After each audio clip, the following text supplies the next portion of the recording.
बुद्धि विहार YouTube channel में आपका स्वागत है। आज पॉलिटी के चैप्टर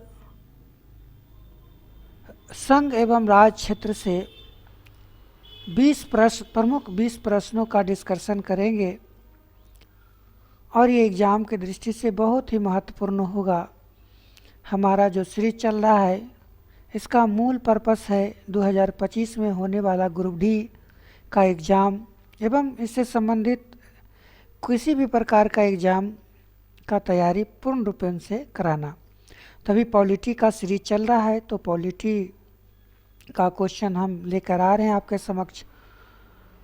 चलिए आज हम अपना वीडियो स्टार्ट करते हैं और इसमें पहला प्रश्न है राज्य एवं संघ क्षेत्र में कि पहला क्वेश्चन है, बम्बई प्रांत को गुजरात एवं महाराष्ट्र में विभाजित किया गया था। तो कहेंगे कब विभाजित किया गया था? तो बम्बई और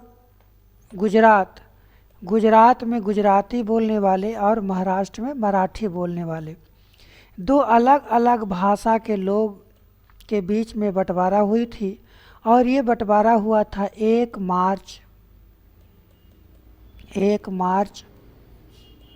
1960 ईस्वी को 1960 ईस्वी को।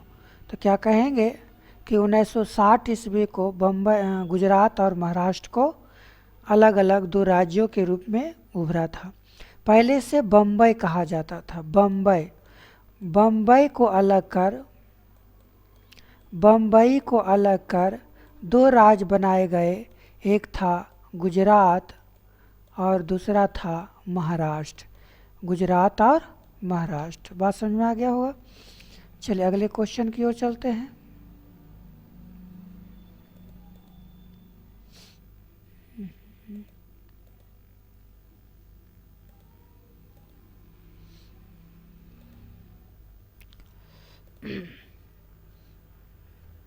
अगला क्वेश्चन है, भारतीय संघ के सह राज्य के रूप में प्रथम प्रवेश पाने वाला राज्य कौन था?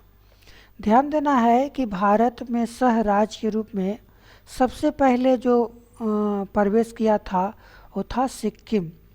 सह राज्य का मतलब है कि आपको पहली बार 16 मई 1975 ईस्वी को 22वां संविधान संशोधन लाकर, कब कहेंगे?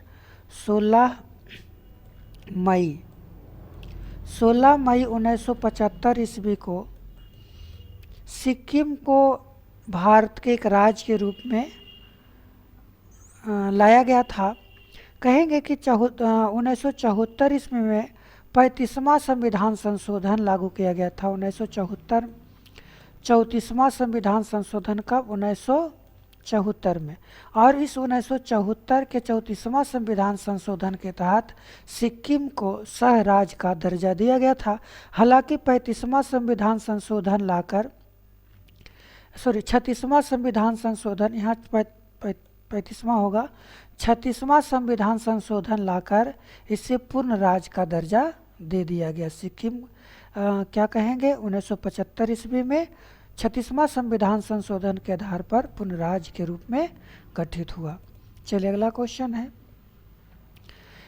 किस संवैधानिक संशोधन के अंतर्गत सिक्किम को भारत का एक सह राज्य का दर्जा दिया गया? अभी बता चुके हैं कि 35वां संविधान संशोधन के द्वारा जो 1974 ईस्वी में आया था। कब? 1974 ईस्वी में आया था 35वां संविधान संशोधन, और इसी 35वां संविधान संशोधन के द्वारा सिक्किम को सह राज्य का दर्जा दिया गया था। और 36वां संविधान संशोधन 1975 लाकर इसे पूर्ण राज्य का दर्जा प्रदान कर दिया गया था। अगला क्वेश्चन, चौथा प्रश्न है, निम्न में से एक भारत संघ का सह राज्य या था और बाद में पूर्ण राज्य बना। भी बता चुके हैं वो कौन सा होगा? सिक्किम होगा। सिक्किम जो पहले सह राज्य था और बाद में इसको 1975 ईस्वी में पूर्ण राज्य बना दिया गया। अगला क्वेश्चन, निम्नलिखित जोड़ों में से किसने देशी रियासतों को भारतीय संघ का अंग बनाने में सबसे महत्वपूर्ण भूमिका अदा किया था? यहाँ पर दो व्यक्ति होंगे, सरदार पटेल और बीपी मेनन। सरदार पटेल और बीपी मेनन। सरदार पटेल जो थे वो प्रांतीय समिति के अध्यक्ष थे। प्रांतीय समिति के अध्यक्ष थे कौन? सरदार पटेल। और उन्हीं के मुख्य सहयोगी थे बीपी मेनन। इन दोनों ने मिलकर ही आपको भारत में जितने भी देशी रियासत था उन सभी देशी रियासतों को भारतीय संघ में मिलाया था। चलिए अगला क्वेश्चन है कि भारत के संविधान में भारत को किस रूप में वर्णित किया गया है? तो भारत के संविधान को भारत एक राज्यों का संघ है इस रूप में व्यक्त किया गया है। और इसका वर्णन जो है संविधान के अनुच्छेद 1 में किया गया है। अनुच्छेद 1 में किया गया है। संविधान के अनुच्छेद 1 में कहा गया है भारत एक राज्यों का संघ होगा। तो यहाँ पर क्या हो जाएगा आंसर? सी नंबर हो जाएगा, राज्यों का संघ। अगला क्वेश्चन है भारतीय संविधान के निम्नलिखित में से किस अनुच्छेद में राज पद को परिभाषित किया गया या राज्य को परिभाषित किया गया है? तो आपको कहेंगे कि मौलिक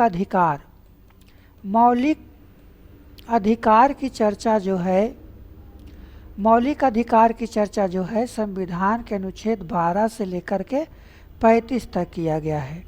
तो इसी में आपको संविधान के अनुच्छेद जो 12 है इस 12 में क्या है कि राज्य शब्द को परिभाषित किया गया है। तो इसका आंसर कौन सा हो जाएगा? इसका आंसर हो जाएगा अनुच्छेद 12। चलिए अगला क्वेश्चन,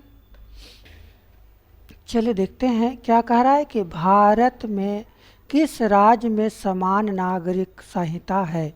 तो कहेंगे समान नागरिक संहिता वर्तमान समय में इन सभी में से क्या है? गोवा में है। इस समान नागरिक संहिता जो है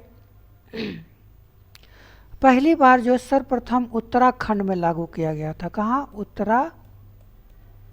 उत्तराखंड में। क्वेश्चन आएगा कि सबसे पहले समान नागरिक संहिता कहाँ लागू किया गया था? तो कहेंगे उत्तराखंड में लागू किया गया था। चलिए अगले प्रश्न की ओर चलते हैं। 9वां प्रश्न है निम्नलिखित में से किस अनुच्छेद में इंडिया को भारत भी कहा गया है? आपको पता है कि संविधान के अनुच्छेद 1 में इंडिया यानी भारत शब्द का प्रयोग किया गया है। इंडिया यानी भारत। और इसी में कहा गया है भारत एक राज्यों का संघ होगा। भारत एक राज्यों का संघ होगा। दोस्तों अगर हमारा वीडियो अच्छी लग रही हो तो अगर चैनल पर पहली बार आए हो तो प्लीज़ सब्सक्राइब करें और बेल आइकन को दबाएं जिससे कि आपका नोटिफिकेशन पहुंचते रहे और आपका ग्रुप डी का एग्ज़ाम और या अन्य आने वाले एग्ज़ाम आप सफल हो सके। चलिए अगले प्रश्न की ओर चलते हैं। अगला प्रश्न है भारत के संविधान के किस अनुच्छेद के अंतर्गत संसद नए राज्य को भारतीय संघ में सम्मिलित कर सकता है? यानी राज्यों के प्रवेश के बारे में वर्णन किया गया है। यानी कि कौन सा अनुच्छेद के तहत भारत में नए राज्यों का प्रवेश होगा? तो नए राज्यों का प्रवेश का वर्णन जो है संविधान के अनुच्छेद 2 में किया गया है।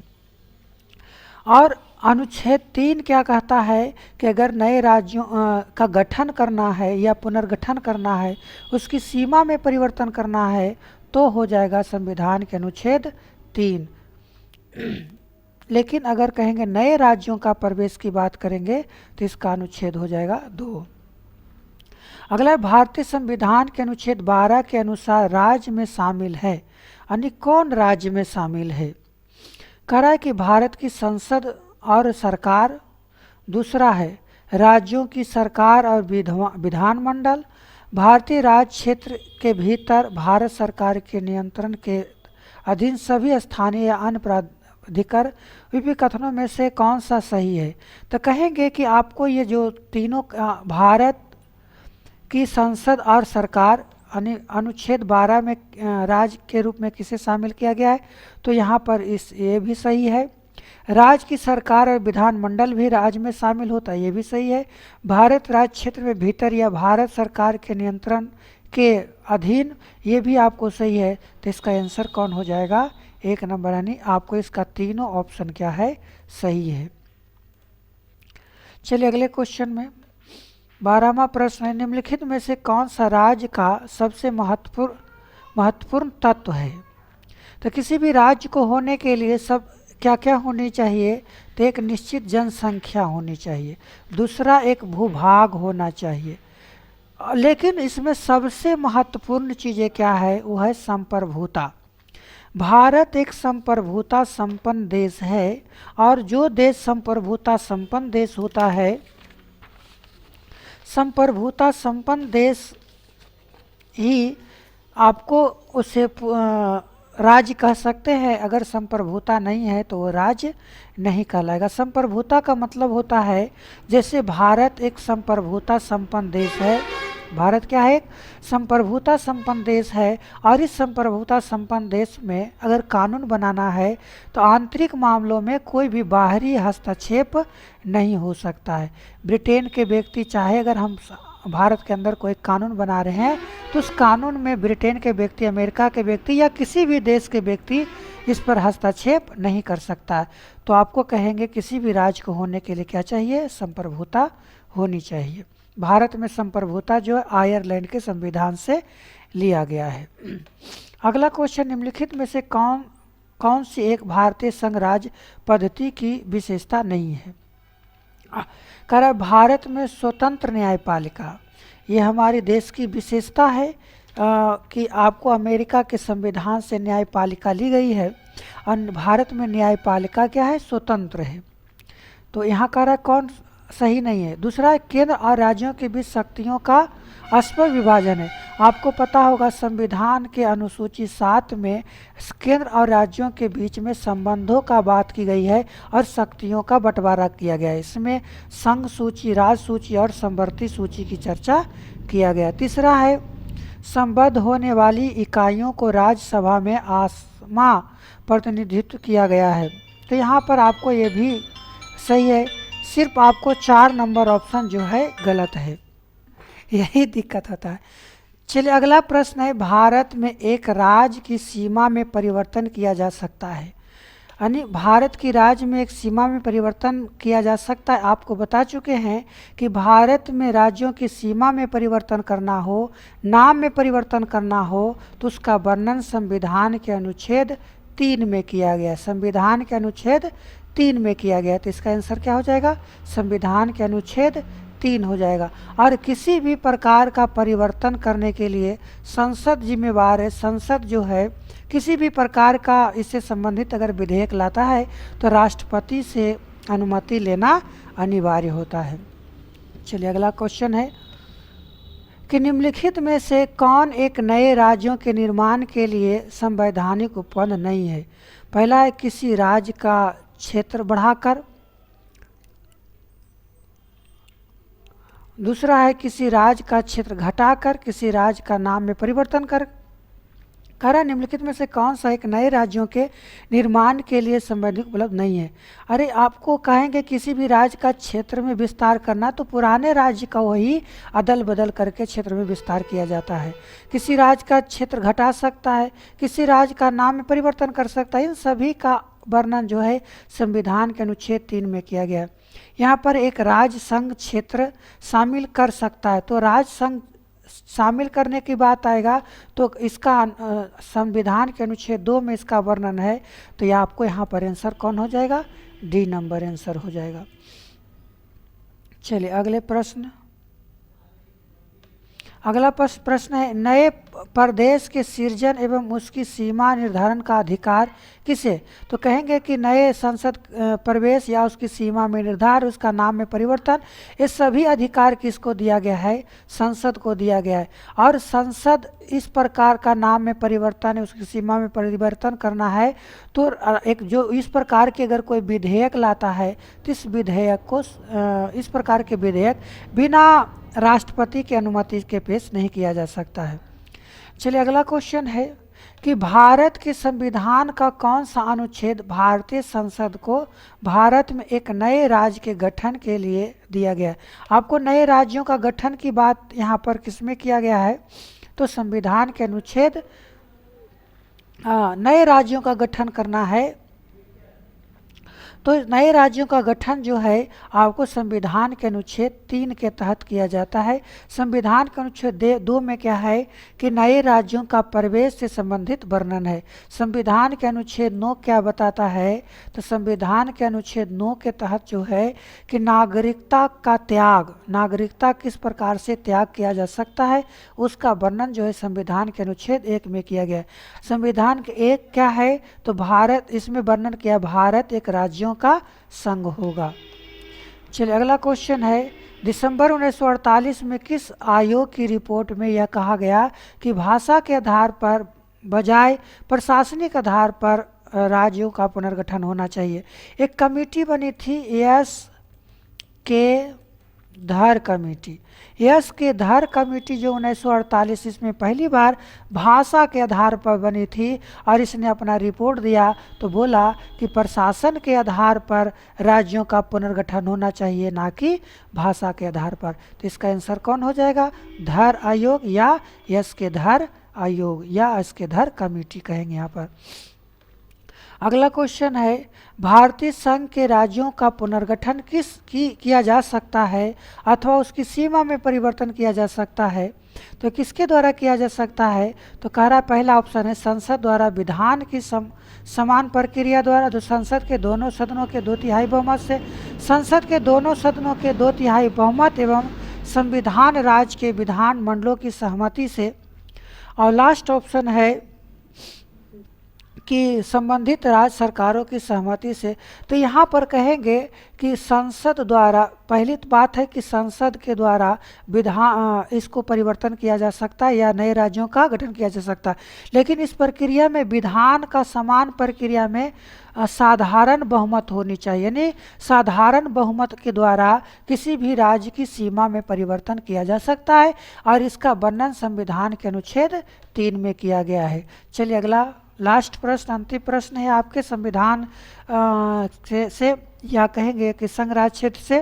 कह रहा है कि भारतीय संविधान के अंतर्गत राज्यों की सीमाओं में क्षेत्रीय परिवर्तन किया जा सकता है, तो किस में से क्या आंसर हो जाएगा, तो इसका आंसर हो जाएगा संसद के विधेयक द्वारा। ध्यान से सुनना है कि भारतीय संविधान के अंतर्गत राज्यों की सीमाओं में क्षेत्र में परिवर्तन किया जा सकता है तो संसद के विधेयक द्वारा। और ये संसद का विधेयक किस अनुच्छेद के तहत लाया जाता है, तो संविधान के अनुच्छेद 3 के तहत लाई जाती है संसद का विधेयक। लेकिन इस प्रकार का किसी भी विधेयक जो है वो राष्ट्रपति के बिना अनुमति के नहीं लाई जा सकती, तो इसमें क्या है, राष्ट्रपति का अनुमति अनिवार्य होती है। दोस्तों इस प्रकार से हमने संविधान के चैप्टर संघ राज्य क्षेत्र से आपने 20 प्रश्नों का हमने क्वेश्चन और आंसर उसका प्रदान किए। इस प्रकार से हम आगे भी ये इस प्रकार का काम करते रहेंगे दोस्त। और अगर जिस व्यक्ति को ग्रुप डी या रेलवे से संबंधित या एसएससी, एनटीपीसी किसी भी प्रकार का कॉम्पिटिटिव एग्जाम से संबंधित तैयारी करते हैं तो ये वीडियो आपके लिए बहुत ही महत्वपूर्ण है, यह वीडियो आपके लिए ही है। और अगर आप इस चैनल पर नए हैं तो प्लीज़ इस चैनल को सब्सक्राइब करें और आगे बढ़ाएं, जिससे कि हम और भी इस प्रकार का वीडियो बनाकर आपके समक्ष प्रस्तुत करते रहें। धन्यवाद।